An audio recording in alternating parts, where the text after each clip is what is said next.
Hi, I'm Michael Weber, Artistic Director of Chicago's Porchlight Music Theater. Welcome to the Movie Musical Monday podcast. This series of recorded conversations explores all our favorite film musicals, from Broadway adaptations to Hollywood originals, as our rotating host and guest conversationalists open a discussion in which you are invited to participate. Today's movie musical is the 1962 film adaptation of the 1959 Broadway hit Gypsy, starring Natalie Wood, Carl Malden, and Rosalind Russell in one of the biggest film casting upsets when Russell captured the coveted role of Madame Rose from Broadway star Ethel Merman. Today's host is Rosie Schultz, chair of our popular networking group Porchlight Young Professionals, and her special guest, Chicago actress Sophie Grimm, who has appeared throughout the Chicago area at Chicago Shakespeare Theater, Paramount Theater, Drury Lane Oakbrook, and the Broadway Playhouse, and who herself has portrayed Rose in Gypsy. Let's go to the conversation. Great. Well, hi everyone. I'm so excited to be here and to be talking about Gypsy, which is my personal favorite musical.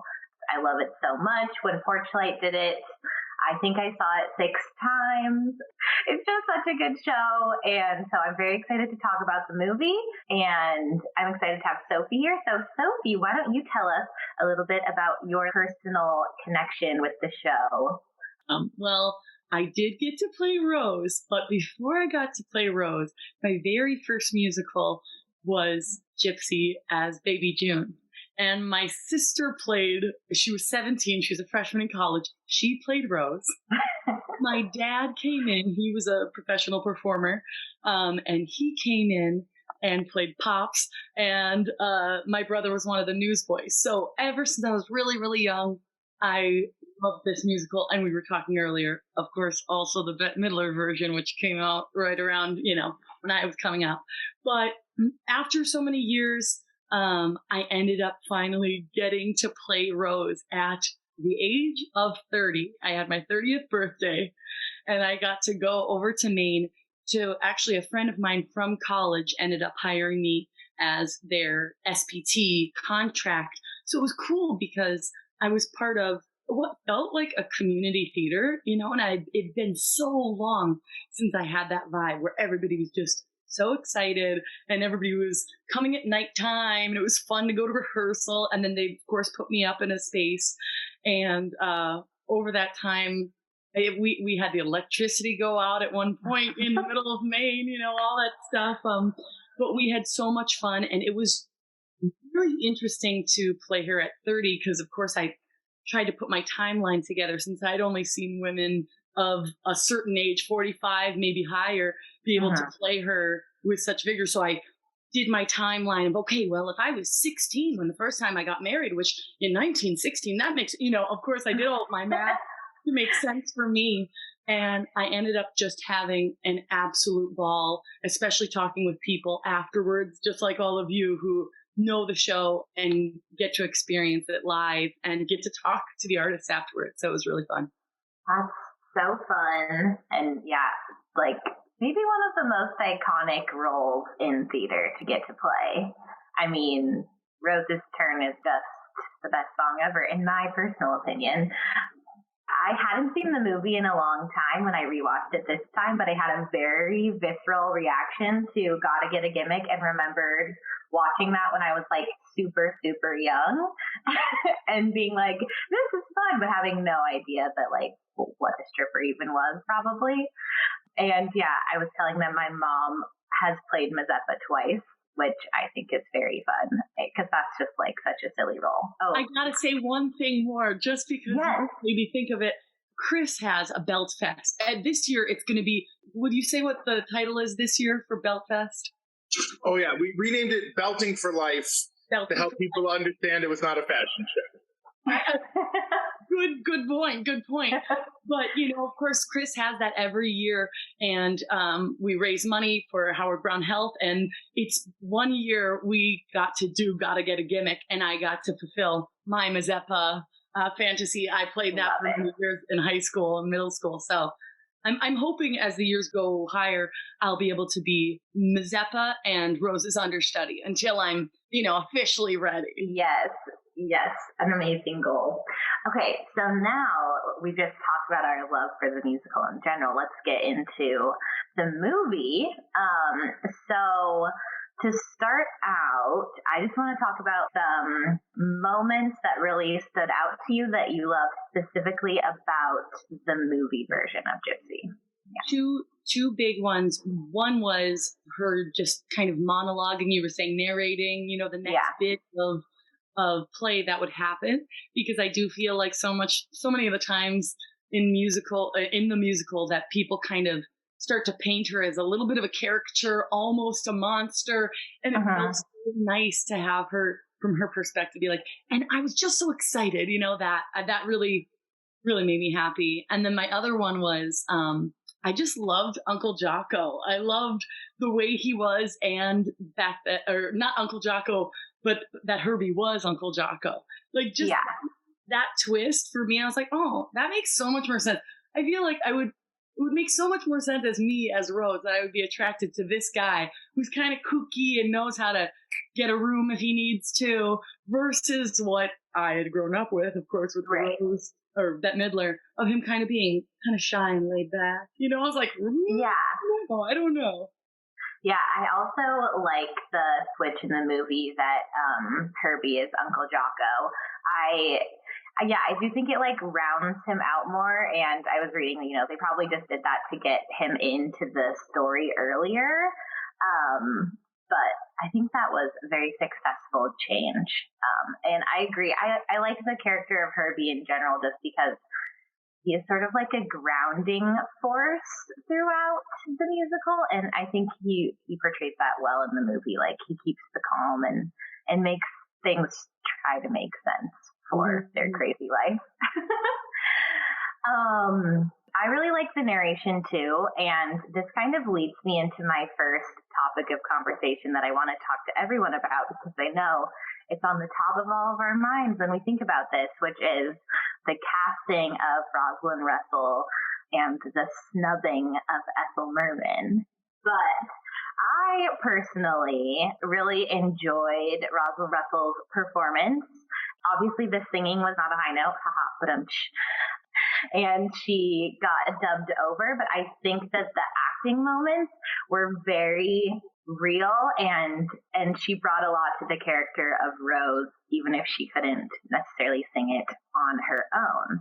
Sophie, what do you think? And then I would like to hear what the rest of you think about this casting. I agree with you, and I'm ready to hear other people's opinions too. Sounds awesome. All right. Oh, James. Yeah, for me, my introduction was through a lot of different ways before I actually watched the movie. Like, I remember Mrs. Brady and Marcia singing it for some sort of talent show in the Brady Bunch. And then my mom, who was always there, said, oh, this is from that musical Gypsy.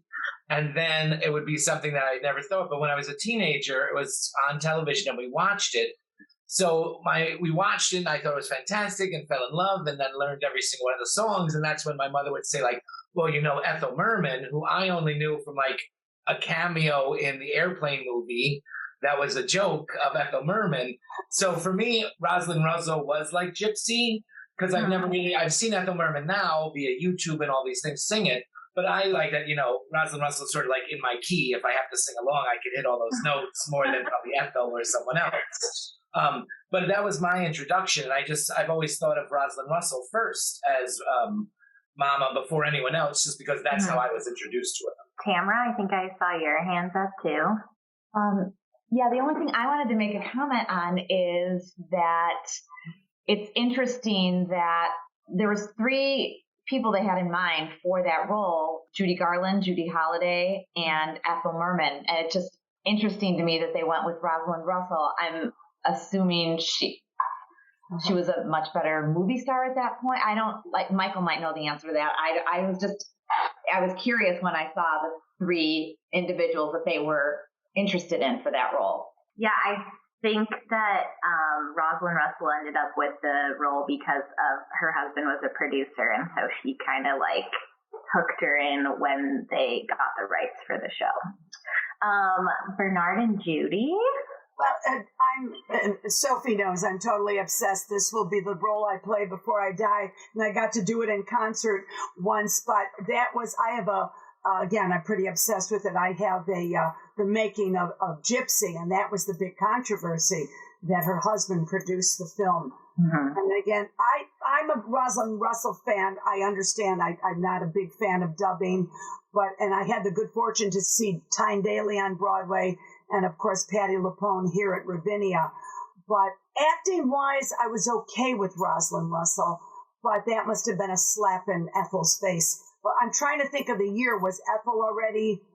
Not that there's an age limit on Mama Rose. We know 70-year-olds that have played it, but what year was it? Do we know the year? The movie came out in 1962, so it was only a couple years after Ethel was on stage. Ethel was still very eligible to play, but it was that her husband. In fact, I just did a little research before we came on tonight and reread that part. And I just wanted to hop onto what James said. I think it's always amazing when, someone makes a movie when someone else had the role, is identified with the role on stage, because over time, it's going to be the movie everybody remembers, because that's, unless you go down to an archive or something, that's who you get to see. That's who defines our thought about a role. And that must be, my wife said, very hard on someone if they don't get to realize their role on film. Yeah, I read a fun fact that after Ethel Merman passed away, they found a tape of Rosalind Russell's original recordings in Ethel Merman's closet. So, she did maybe have a bone to pick still with that choice. Doug? I liked Rosalind Russell as an actress in a lot of movies, but I am going to respectfully disagree. I think she was not successful as Rose in this. I don't think she got the drive of the character. I mean, she's a gutsy kind of actress, but when I think of leading into everything's coming up Rose's turn, she just let the energy die and started to pick it up. I also will respectfully disagree about the narration. I think that's a mistake.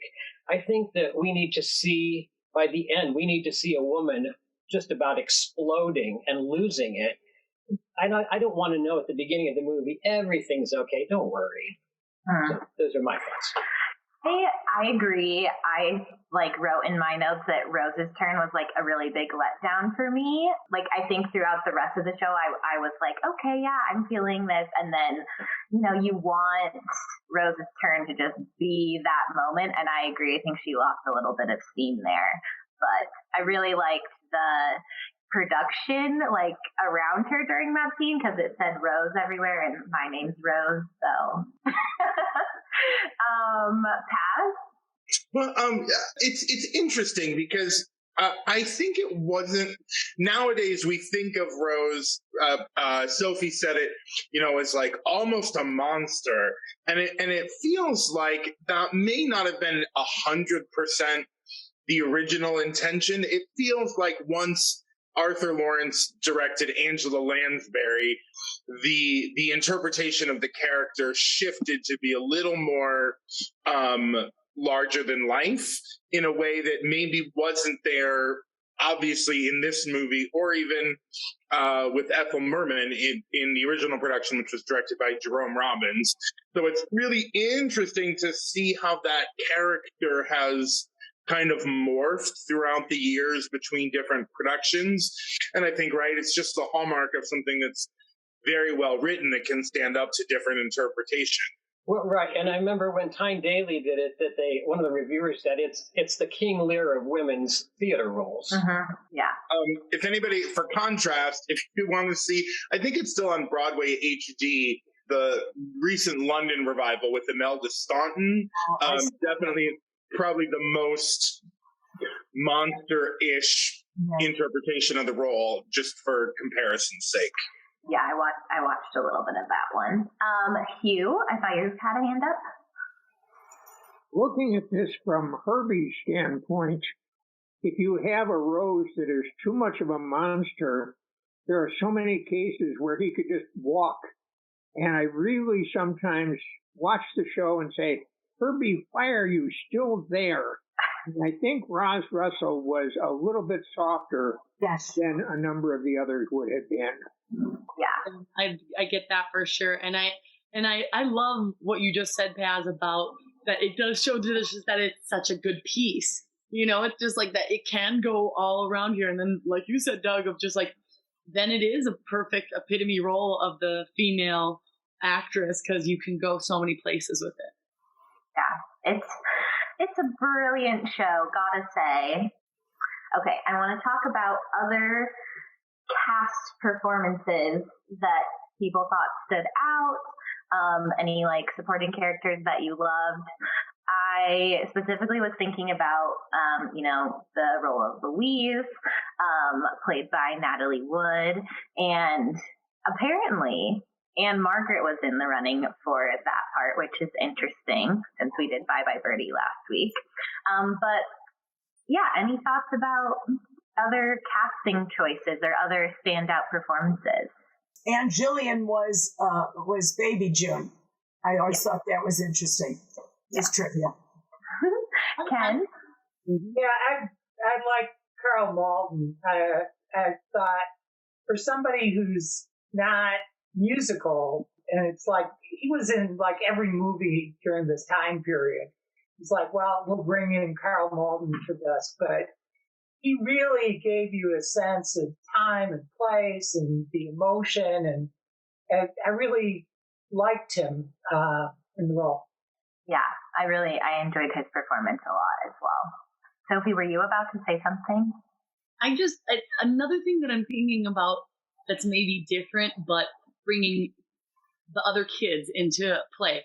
I love how talented the kids always are. You know, like when they go, when they go to wherever they go, and they're just, and I would love to hear about if anybody has any thought on this too.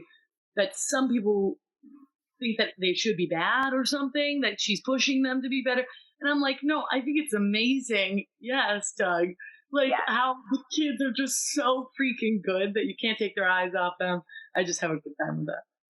Yeah, I love the kids. And that reminds me of another one of like my favorite moments in the movie, but they often do this on stage too, which is like the switch between the kids and the adults on stage. I just like that's such a fun little piece of like theater magic, and I'm glad that they kept it in the movie.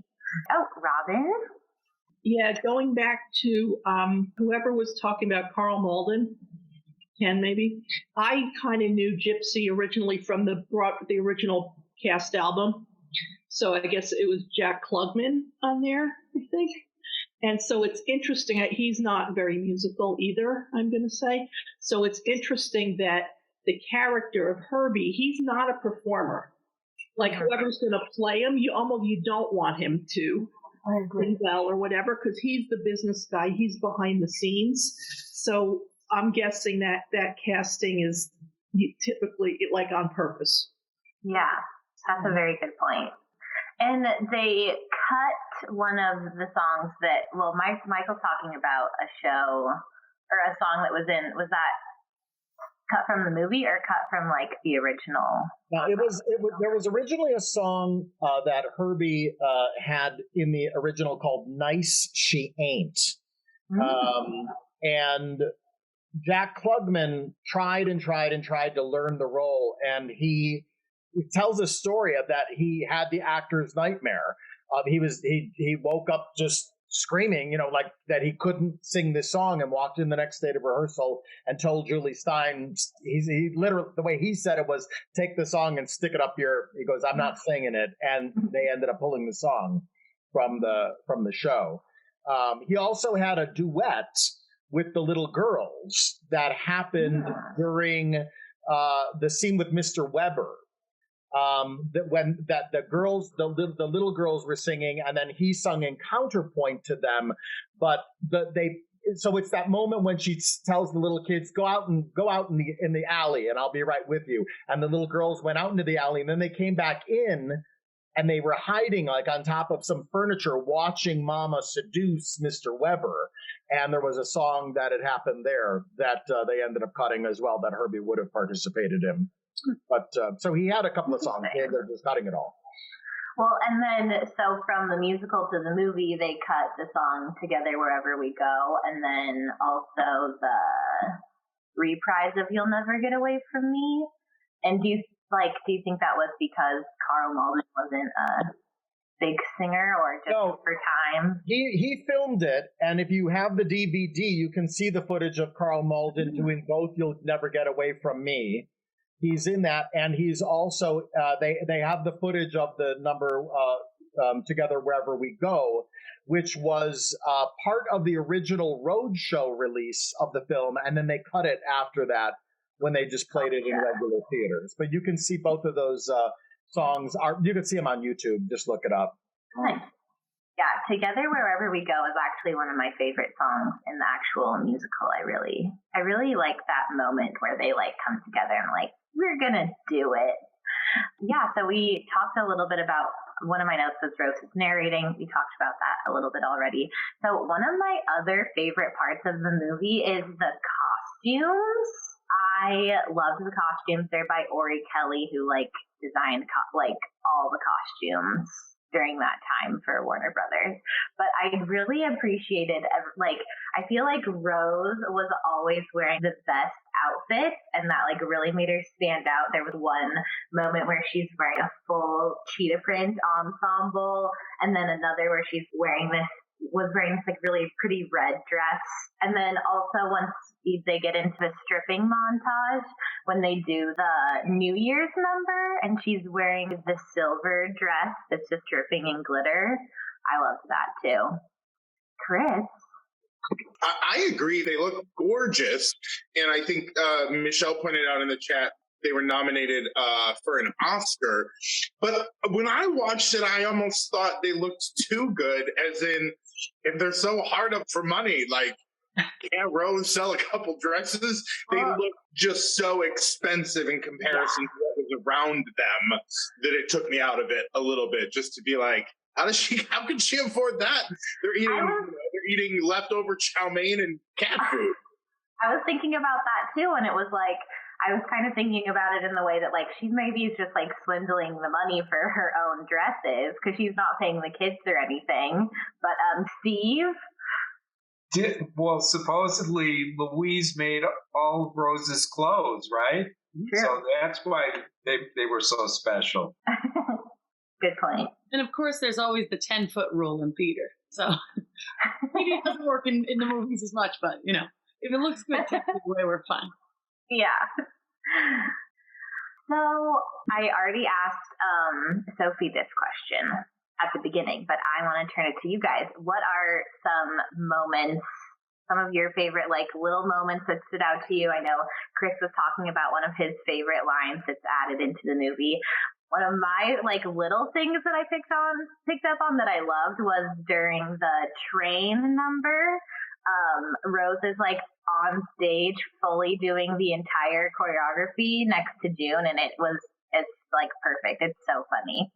So I loved that. Anything that you guys want to talk about that you particularly loved in the movie? Chris, and then Ken. Chris first. Well, I'm happy to share with everybody my line reading, since they didn't get to hear it before. But I think for many of us who are familiar with the play, the screenplay follows it very closely. So any differences kind of jump out at you. And there's this little exchange in the dressing room right after, that is not in the play, right after Louise agrees to, feed the lines to the comic, and Rose tries to be very important, and so she has to go talk to Herbie because we never do anything without consulting our artist's representative. And then Tessie answers back, I'd like to speak to your artist representative. And I don't know, that's my favorite kind of exchange. And if you ever see me do this show, don't be surprised if it finds its way in there. Ken? Yeah, I've not noticed this before, but I thought it was interesting. I don't know if it's my favorite part, but I thought it was really interesting when they're at the train and Rose is singing Everything's Coming Up Roses, especially based on the original cast album. It's like this big number and exciting and stuff like that. But the way it's filmed in the movie, Herbie and Louise are in the background, and they seem to be aghast, as if she's just lost it completely. And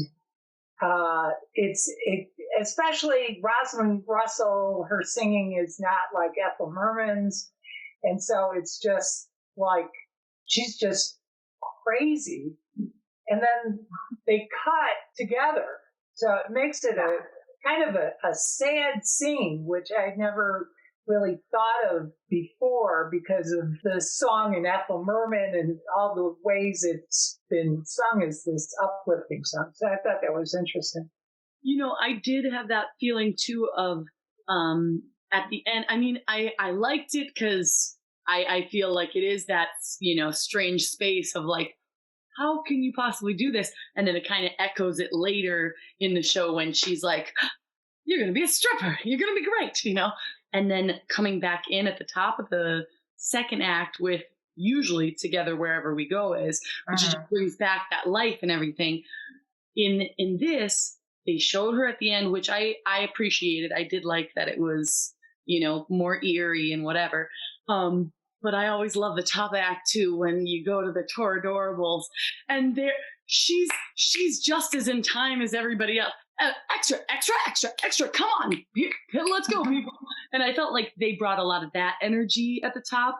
So when they skipped Together Wherever We Go, I was like, well, I guess it's 2 hours and 33 minutes. That makes sense, and I was okay with it.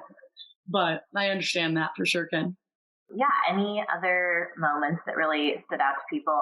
I mean, Gotta Get a Gimmick is always just a light in the whole show. It's hard not to love that number, and I love how washed up the strippers are, especially in the movie. I love it. Mindy? Yeah, that's what I was going to talk about, and I love everything about that number because it's just so hysterical, and and their costumes and the horn and everything else, and God love the woman who could do that back then. But what I also like about it is that Louise finally has someone who's kind of on her side. So up to this point, you've got Mama going, do this, do this, do this, do this. And these women are more friends. And we're going to help you. We're going to give you tips. We're going to give you ideas that are going to help you in your career and not keep pushing you and pushing you and pushing you into something you may not want to do. Yeah, I always enjoyed that relationship between Louise and Tessie. Like, I think that is a very important and often overlooked part of the show. Amanda? One of my favorite parts of the show, or just like to see how it's done each time, is just the moment when she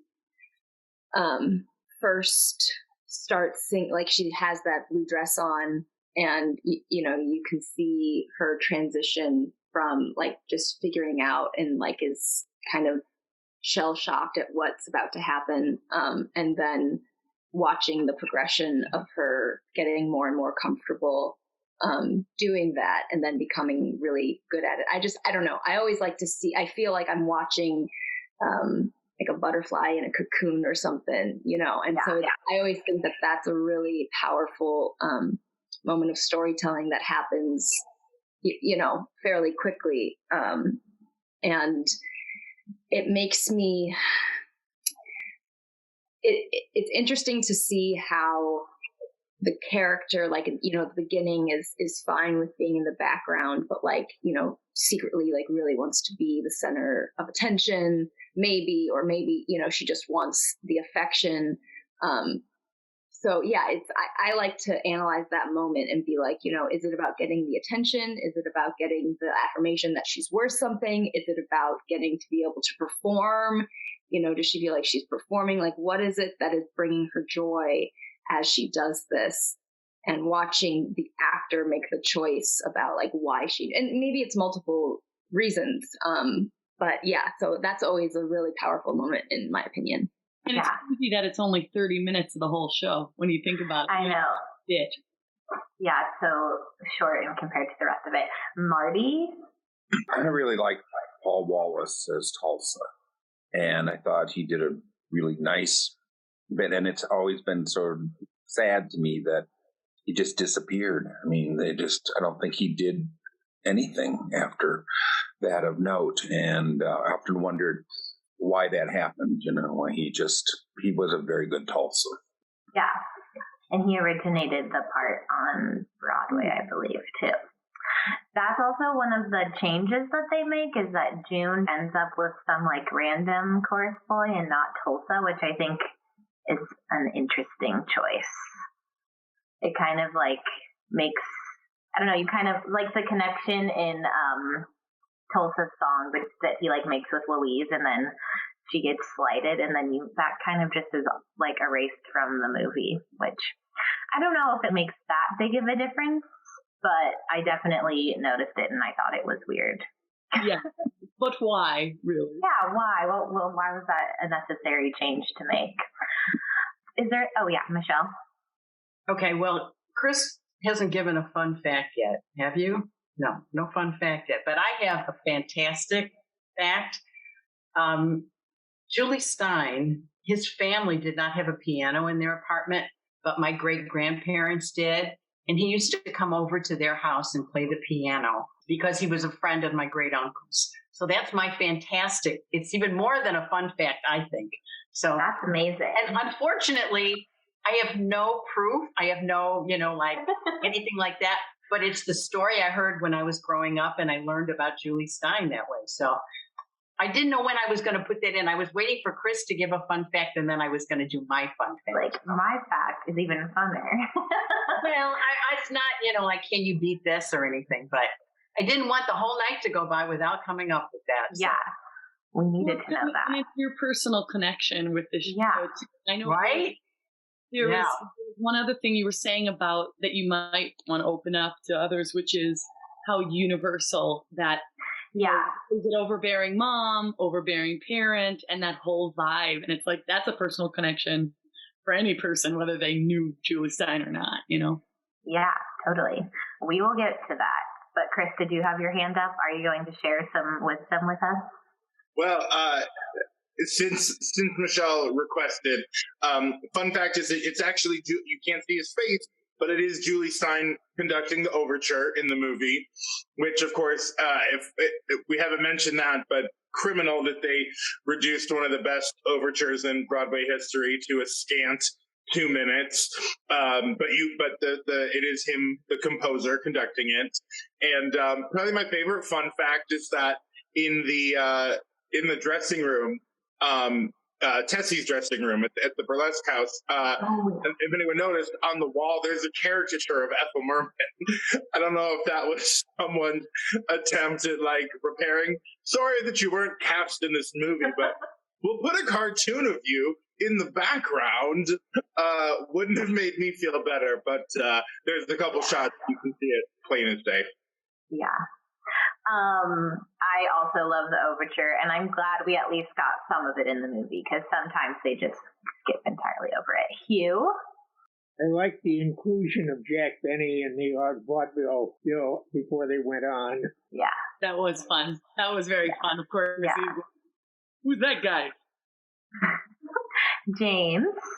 I have more of a question for everyone, because we've been talking a lot about how Ethel Merman was really upset and mad and this and that.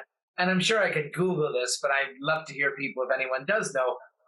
Did Rosalind Russell ever address the fact that she got the role over Ethel Merman? Did she have anything? Did she ever speak about it? Does anyone know? Because I'm keenly interested. Is it something that she said? Well, and then, of course, maybe she didn't, because they dubbed a lot of what she sang. But I was just curious if anyone knew that answer. Well, I know that she did originally try to sing it on her own. That was the ultimate goal. And then once they did all the recordings and she listened to it, she was like, ooh. And so then they dubbed over her. But I don't know about any specific contact or even commenting on the fact of Ethel Merman. I don't know, Michael or Chris, if you have any info on that. Yeah, I don't. I think that Roz Russell was smart enough to stay out of Ethel Merman's way for the rest of her career, but Ethel was under the impression that she was going to play the film version of it, and up until the very last minute, Jack Warner at Warner Brothers had insinuated that she would, because it was felt that she did such a good job in bringing Call Me Madam to the screen, that why wouldn't we have her? And she's obviously the one, who made it the hit that it was. When she found out after the fact that Roz Russell's husband had gone in there and talked to Jack Warner and talked him out of it by virtue of the fact that he was saying Roz Russell is a genuine movie star, whereas Ethel Merman is not a movie star. You're in a lot of risk if you don't go in this direction. Ethel then coined a nickname for Roz's husband and called him the Lizard of Roz. And that's what he was known as forever after that. But no, they didn't really have anything to do with each other after this. And Tamara said that it looks like Ethel Merman ended up keeping the original recordings of Rosalind. So she held on to that grudge for a while. I did read that Roz, in her autobiographies, which Doug noted in the comments, that she was like, no, that's not why I got the role. It had nothing to do with my husband, which is like, okay, sure. And she also, till her death, claimed that she did all of the singing in the movie, and the publicity departments would go along with that as well.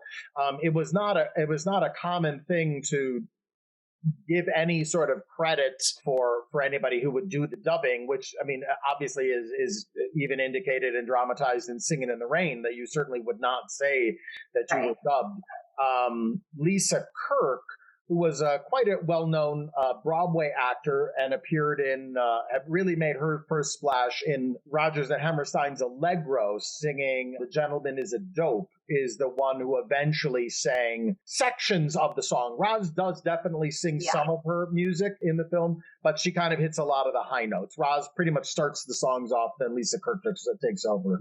And Lisa Kirk had, kind of a solid career. She ended up playing, I think she was in the London Follies, and then her most famous role was in Mac and Mabel towards the end of her career. But she was pretty well known and dubbed a number of people. Yeah. Doug? Well, and Rosalind Russell had done wonderful Town on Broadway, so she could certainly carry a tune. This is, I'm sure, a more difficult score than that, or at least maybe the range, I don't know. Well, if you want to hear what she sounds like, again, it's on YouTube. There are people who've reconstructed the numbers and put Roz's original tracks back in. And, she sings it. She gets through the songs, but you just are like, you wouldn't want to be listening to it all night long. Something definitely needed to be done. And you could also hear how Carl Malden sung, too. Mindy? And speaking of singing, I understand Natalie Wood did sing, because I know that there was controversy. She kind of wanted to sing in West Side Story, but if this was her voice, which I believe it was, I can see that she didn't have the range for West Side Story, although she sounded great in this. But there's no way she could have sang as Maria. Yeah, I heard conflicting things about that, but I'm pretty sure she sang most of it, and if there was any dubbing in the show, it was very, very little, and then it was from the same woman who dubbed her in West Side Story. Thoughts on the longevity of Gypsy, and why both the show and the movie are still so popular? Why is this lasting, iconic show that we all know? And I think there's I'll open up to you guys because I've been talking a lot already, but I have some ideas about it. And Sophie kind of talked about the parent-child relations in it that are sort of a universal theme that we all have some type of experience with. But Amanda? Not to get on my feminist soapbox, but I think that it's very timeless, this idea that for a woman trying to make it in the performance world is very difficult. You can come off as too strong, but like be aggressive or just super in your face. And then once you get past a certain age, you're done. You're no longer attractive, or you can't get roles. And so I feel like Rose has experienced the worst part of the showbiz. I'm always like curious, like, what's her like history, or like, why is she the way she is? And I think that's, for me at least, that's like the central question to the entire musical. Because if you know the answer to that question, then you can understand and put why she acts the way she does into context. So she's pushing and she's trying to do something wholesome, but it's also very, behind the scenes, you're just like, oh, wow, that's terrible, which is often how it goes. And then lo and behold, the girl who finally makes it is a stripper, which, burlesque dancer. And, no shade towards anyone who does that, but I think it does kind of just point to like, that's something that sells. If you're a woman, like you a lot. I don't want to say it's easier to get famous through that way, but maybe it's a little bit easier. But the age thing's still there, and the beauty standards are still there. So like all those pressures are still there. And I know that this is based on like a real person and a real story. So I think that in itself is powerful, because it's like, all of these messages, you're like, oh yeah, this isn't fiction. It's real life. Yeah. Wow. Yeah. I never really thought about it from that angle, but it is true that like there's a lot of like female power in the story, and how they use it is interesting. Sophie, do you want to elaborate more on your thoughts on this question?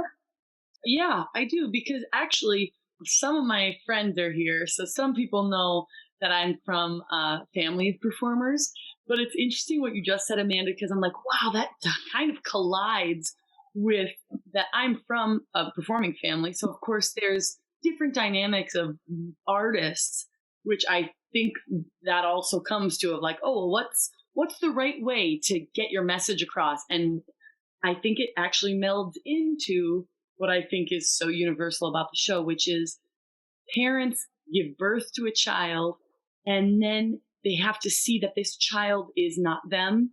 And then they have to encourage that child on an entirely different adventure than maybe they ever wanted or ever thought about.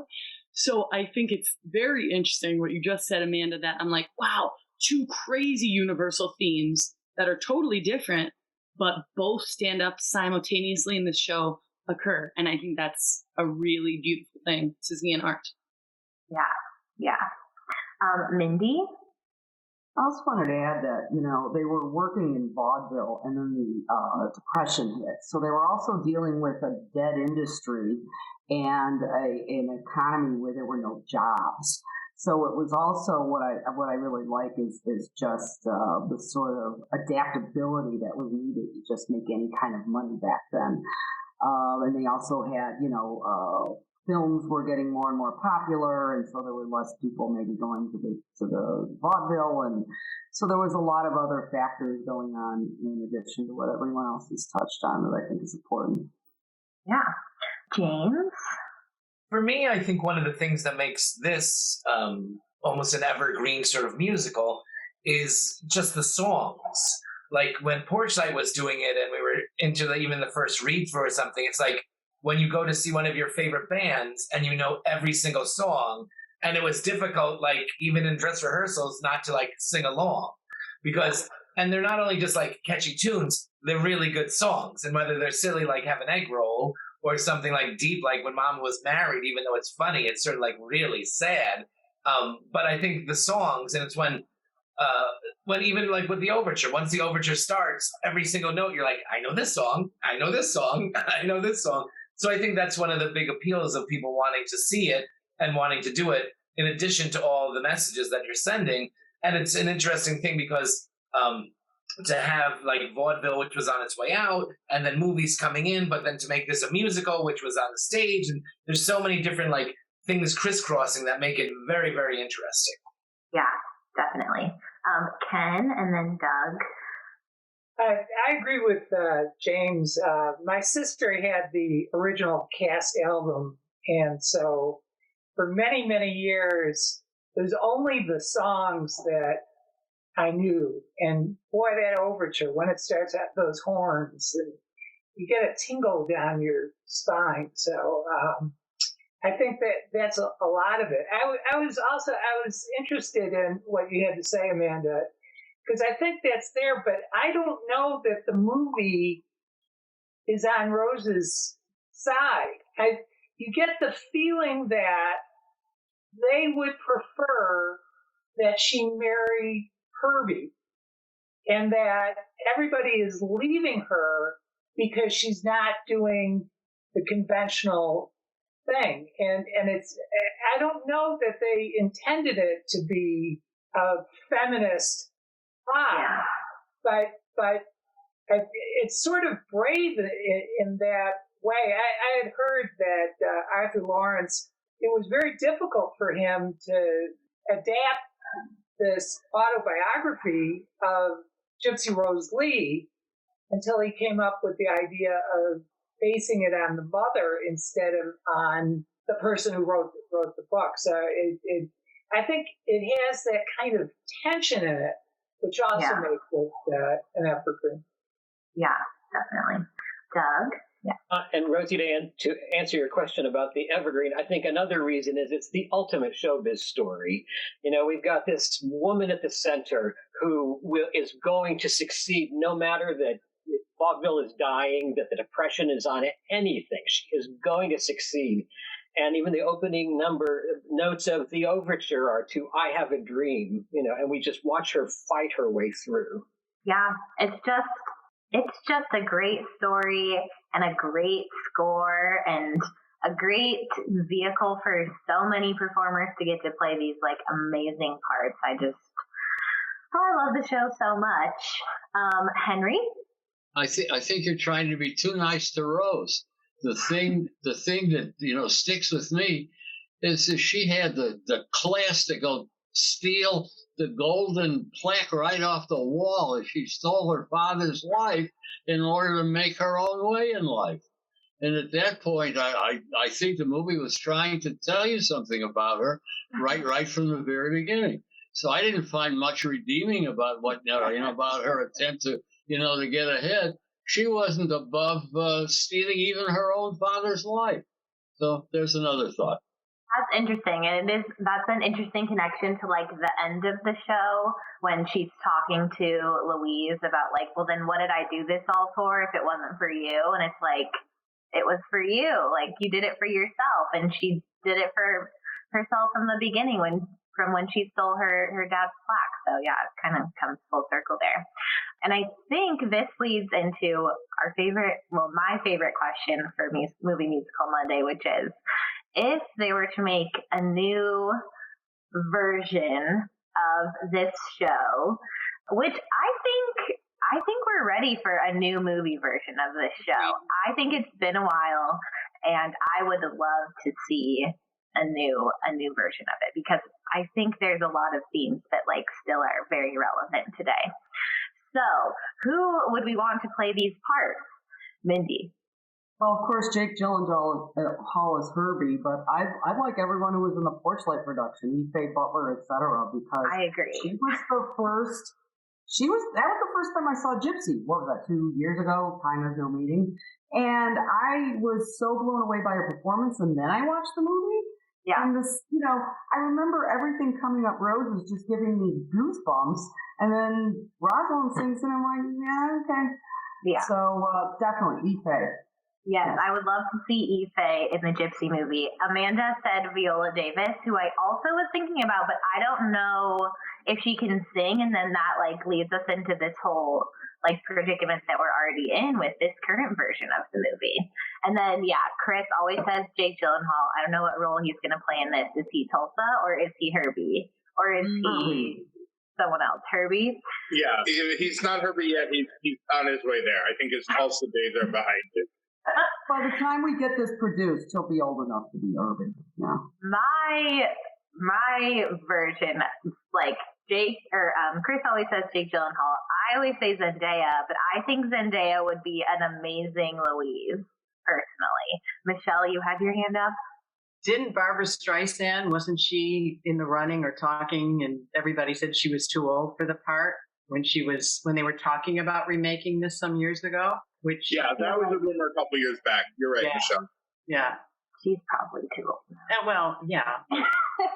Yeah, I don't know if anybody saw Viola Davis in Ma Rainey's Black Bottom, but she's got the persona to do it.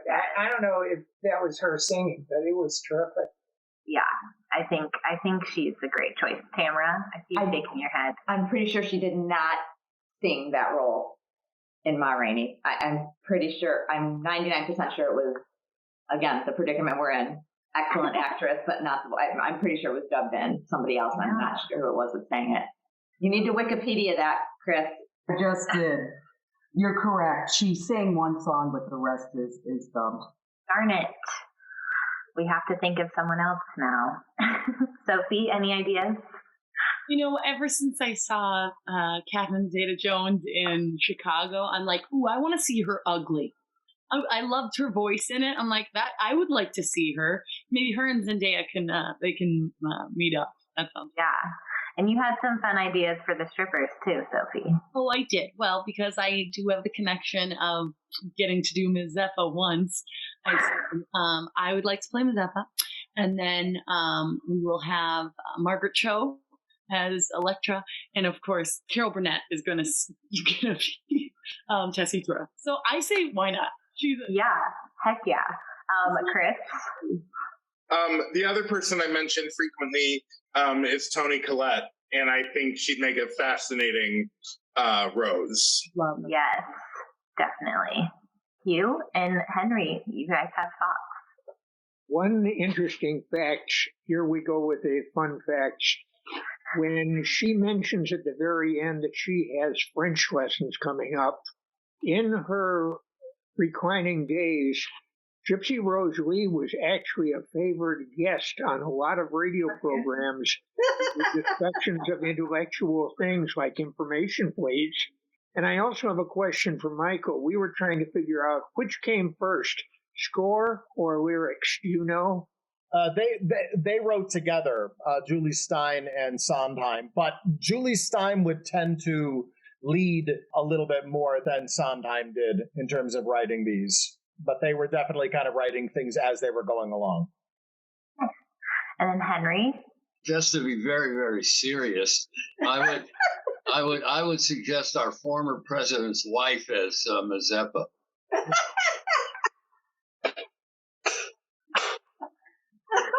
Wow. So quiet. Well, on that note,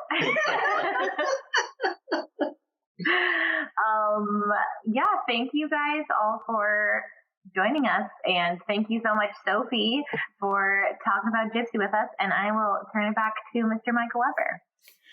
We hope you enjoyed this Movie Musical Monday podcast and that you'll join us live to participate in our next discussion. You'll find information about upcoming events on our website and how you can join in the conversation. Theaters across the country need your support now, more than ever. We hope you'll consider a donation to Porchlight Music Theater today. Just go to porchlightmusictheater.org.